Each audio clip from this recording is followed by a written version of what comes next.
Hello everyone, कैसे हैं आप सब। उम्मीद करती हूँ हमेशा की तरह आप सब अच्छे होंगे। दोस्तों, हम महिलाएं घर के काम तो रोज़ाना करती हैं, पर उन्हीं कामों को अगर हम कुछ स्मार्ट टिप्स और हैक के साथ करें तो वही काम काफ़ी ज़्यादा सरल हो जाते हैं। साथ ही साथ हमारी मेहनत और समय की भी बचत होती है। तो ऐसे ही यूज़फुल टिप्स लेकर आई हूँ जो आपके बहुत काम आएंगे। तो वीडियो को एंड तक ज़रूर देखिएगा। पसंद आए तो फैमिली और दोस्तों के साथ ज़रूर शेयर करिएगा। और मेरे चैनल पर अगर आप पहली बार आए हैं तो प्लीज़ इसको सब्सक्राइब करना ना भूलिएगा। तो चलिए स्टार्ट करते हैं आज का ये यूज़फुल वीडियो। आज की मेरी पहली टिप है, जब भी हम कोई वेजिटेबल या कोई ग्रोसरी लेकर आते हैं तो आप देखते होंगे पॉलीथीन की जो ये गांठ होती है ना, बहुत ज़्यादा टाइट हो जाती है, जिसके बाद ये खोलने से भी नहीं खुलती है। और बहुत मेहनत के बाद नाखून में भी पेन होने लग जाता है जब इसको हम लोग खोलते हैं तो। या फिर कभी कभार तो ये खुलती ही नहीं है, तो हम एक शॉर्टकट रास्ता अपनाते हैं कि हम इसको फाड़ देते हैं। पर ये पॉलीथीन हमारे बहुत काम आती है। हमारे जैसे गार्बेज वगैरह जो होता है घर में, किचन में जो निकलता है, उसको हम लोग इसमें रख कर फेंक सकते हैं। तो ऐसे छोटे छोटे कामों में इन पॉलीथीन को यूज़ कर सकते हैं। तो इसको फाड़ना तो हमारा समझिए बर्बाद ही है। तो इसको खोलने के लिए एक बहुत ही सिंपल सी छोटी सी ट्रिक है। तो आप क्या करिए, ये जो गांठ जहाँ पर बंधा है ना, तो इस वाले को इस तरीके से ट्विस्ट करिए। थोड़ा सा ज़्यादा ट्विस्ट करते करते आप देखिएगा बहुत ही ईजिली ये खुल जाता है। ट्विस्ट करने के बाद इसको ऊपर की तरफ हल्का सा पुश करिए, तो बहुत ही ईजिली ये खुल जाता है इस तरीके से। तो जब भी आप इसके साथ ये वाली प्रॉब्लम हो, आप कोई पॉलीथीन ला रहे हैं जिसमें इस तरीके की डबल गांठ पड़ गई है जो खोलने से भी नहीं खुल रही है, तो एक बार इस ट्रिक को यूज़ करके देखिएगा। उम्मीद करती हूँ ये वाला टिप आपको ज़रूर पसंद आया होगा। तो चलिए देख लेते हैं आज का दूसरा टिप। पहली ट्रिक में यूज़ करने वाले हैं इस तरीके के पुराने स्वेटर की। तो पुराने स्वेटर हमारे पास एक आध पड़े ही रहते हैं, तो उनके जो ये बटन्स होते हैं ना, आज हम इनका यूज़ करने वाले हैं। तो पहले आप किसी भी ब्लेड से या कोई भी शार्प चीज़ से इसकी जो बटन्स है ना वो कट करके निकाल लीजिए। तो यहाँ पर हमें बटन चाहिए 4। उसके बाद आप देखते होंगे जो हम लोग का रजाई वगैरह जो रहता है जिसमें हम लोग कवर लगाते हैं, अगर कवर हम लोग नहीं लगाते हैं तो रजाई जो है वो गंदी काफ़ी ज़्यादा हो जाती है, जिसके बाद उसको साफ़ करना बहुत मुश्किल होता है। इसलिए हम लोग उसके ऊपर लगाते हैं कवर। तो कवर जब हम लोग लगाते हैं और जब उसको ओढ़ने के लिए जाते हैं, तो आप देखते होंगे रजाई जो है उसमें अंदर मुड़ सी जाती है। जब उसको हम लोग अपने ऊपर डालते हैं तो हमारे हाथ में आ जाता है कवर और रजाई अंदर चली जाती है। तो इस वाली प्रॉब्लम से छुटकारा पाने के लिए सिंपल सी ट्रिक है। जो हमने बटन्स निकाले हैं पुराने स्वेटर में से, उनको हम लोग यहाँ पर यूज़ करने वाले हैं।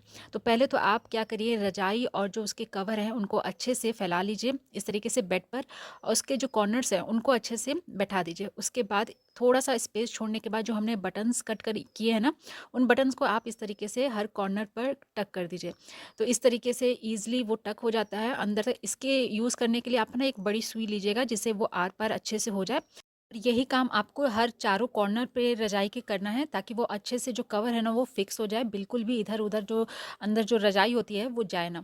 तो उम्मीद करती हूँ ये वाला टिप भी आपको ज़रूर काम आएगा इस ठंड के मौसम में। तो चलिए देख लेते हैं आज की हमारी अगली ट्रिक कौन सी है। अभी जैसा कि ठंड के मौसम चल रहे हैं तो इसमें भारी-भारी इस तरीके के ऊनी कपड़े सब लोग पहनते हैं, बड़े पहनते हैं, बच्चे पहनते हैं।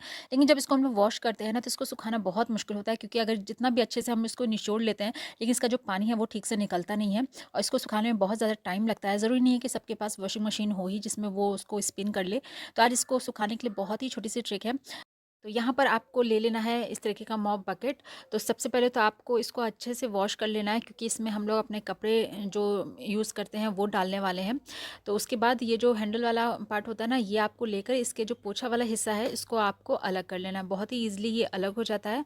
तो अलग होने के बाद ये कुछ इस तरीके का लगेगा। उसके बाद जो भी आपके कपड़े रहेंगे, अगर आपके पास वॉशिंग मशीन है भी, तो कभी कभी होता है ना कि एक आध कपड़े हैं तो उनको सुखाना थोड़ा सा वो लगता है, तो आप इसमें 1 से 2 कपड़े आसानी से सुखा सकते हैं।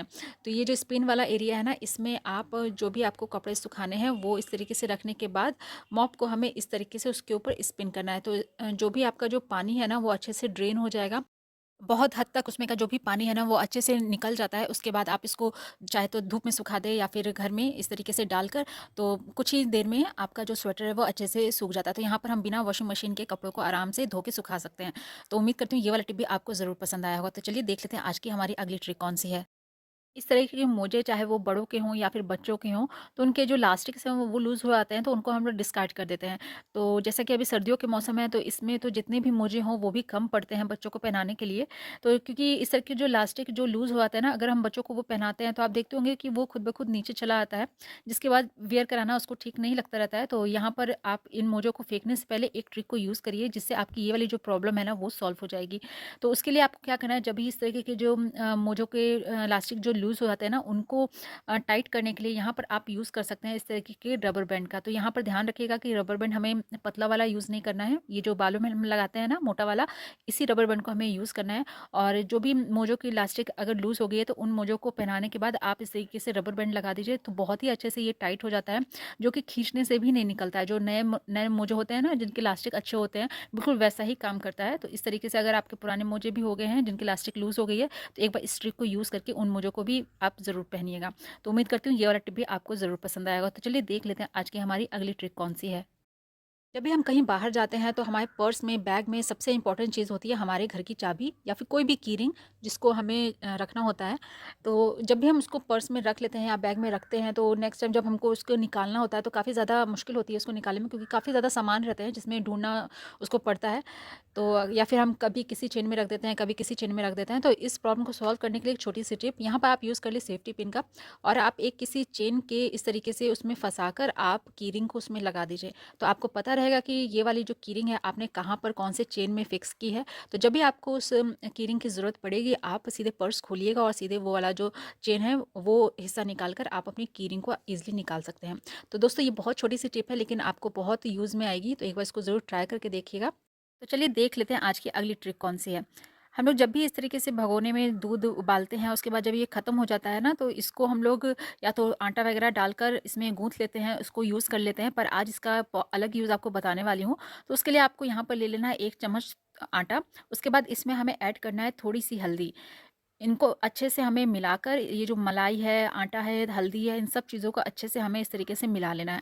और ये आपका बन के तैयार हो जाता है बहुत ही यूज़फुल फेस पैक, जो आपको इस ठंडियों के मौसम में बहुत काम आएगा। तो ये जो मलाई है वो भी हमारे यूज़ में आ जाएगी, साथ-साथ हमारी जो स्किन है वो भी सॉफ्ट होएगी। तो इस तरीके से आप एक पैक बना लें और उसको आप चाहे तो फेस पर यूज़ करिए या फिर अपने बॉडी पर। तो यहाँ पर आपको हाथ पे लगा के दिखा रही हूँ, थोड़ा-सा इस तरीके से पूरे हाथों में लगाने के बाद आप इसको छोड़ दें सूखने के लिए।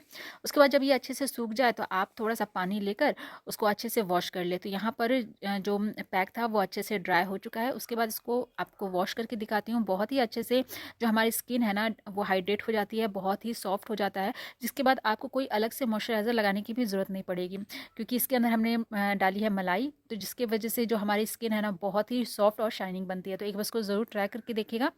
तो चलिए देख लेते हैं आज की हमारी अगली ट्रिक कौन-सी है। यहाँ पर आपको ले लेना है एक दुपट्टा, थोड़ा-सा लंबा लेना है। उसके बाद एक हैंगर आपको लेकर उसके अंदर डालने के बाद नीचे की तरफ से 2 गाँठ लगा देनी है मजबूती से। तो इस तरीके से आप 2 गाँठ उसमें लगा दें। उसके बाद हमें यहाँ पर यूज़ करना है रबर बैंड का। तो जो बालों में लगाने वाला रबर बैंड होता है ना, आप वो भी ले सकते हैं, और जो मिठाई के डिब्बे वगैरह में जो रबर बैंड मिलते हैं ना, वो भी आप यहाँ पर ले सकते हैं। तो रबर बैंड को इस तरीके से दुपट्टे के अंदर डालने के बाद इस तरीके से अच्छे से उसको टाइट करके लगा देना है। तो आप जितने चाहे रबर बैंड उसमें यूज़ कर सकते हैं। आपको जिस हिसाब से कंपार्टमेंट चाहिए आप उतने उसमें रबर बैंड लगा सकते हैं। तो ये हमारा बन के तैयार हो जाता है बहुत ही यूज़फुल एक ऑर्गेनाइज़र। जैसे डेली के जो हमारे कपड़े वगैरह जो होते हैं ना, जिनको हम लोग अलमीरा में रख दें तो काफ़ी ज़्यादा अलमीरा भर जाता है, जिसको रखने के लिए हमें ठीक से जगह नहीं मिलती रहती है। तो उन कपड़ों को हम इसमें बहुत ही ईज़िली हैंग कर सकते हैं। आप इसको कहीं भी कील में टाँग दें, और जो हमारे जो डेली वेयर के जो कपड़े होते हैं ना, बच्चों के जो छोटे-छोटे कपड़े हो या फिर हमारी जो कुर्ती वगैरह जो होते हैं, उनको आप इस तरीके से उसमें हैंग कर सकते हैं। बहुत ही ज़्यादा मात्रा में इसमें कपड़े अट जाते हैं। तो ये अगर आपका छोटा घर है, ज़्यादा सुविधाएँ नहीं हैं, तो आप इस तरीके की ट्रिक को यूज़ करके हम अपने कामों को बहुत ज़्यादा आसान बना सकते हैं।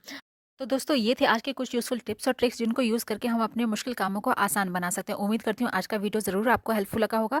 अगर वीडियो में आपको कुछ भी ज़रा-सा भी पसंद आया है तो प्लीज़ वीडियो को एक लाइक ज़रूर करिएगा। चैनल पे पहली बार आए हैं तो सब्सक्राइब कर दीजिएगा, और ज़्यादा से ज़्यादा शेयर करिएगा अपने फैमिली और फ्रेंड्स में, ताकि वो भी इन सारी ट्रिक्स को यूज़ कर पाएँ। तो कल फिर मिलती हूँ एक नए वीडियो के साथ, कुछ नए टिप्स और ट्रिक के साथ। तब तक के लिए गुड बाय।